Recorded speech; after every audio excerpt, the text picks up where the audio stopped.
Pemirsa, berjumpa lagi bersama saya Sarah Dita dalam Viral News. KPK menemukan mobil terduga milik buronan Harun Masiku yang terparkir selama bertahun-tahun di sebuah apartemen wilayah Jakarta Pusat. Dalam mobil tersebut ditemukan pula dokumen penting terkait mantan caleg PDIP tersebut. Direktur Penyidikan KPK, Asep Guntur Rahayu, ketika ditemui di Bogor, Jawa Barat pada Jumat 13 September, mengungkapkan mobil yang dipergunakan Harun Masiku ditemukan di Tamrin Residence, Jakarta pada 25 Juni lalu. Mobil tersebut terparkir di lokasi itu sekira 2 tahun.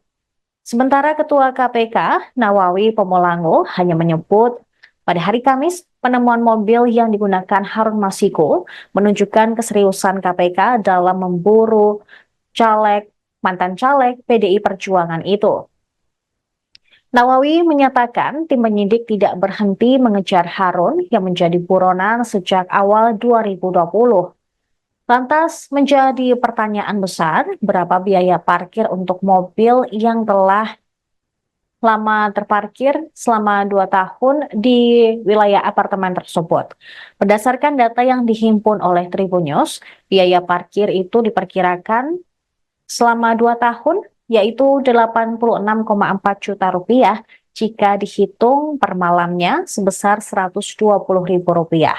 Sementara itu, Koordinator Masyarakat Anti Korupsi atau MAKI, Boyamin Saiman, mengungkapkan tentang mobil milik Harun Masiku sebenarnya sudah menjadi temuan lama KPK.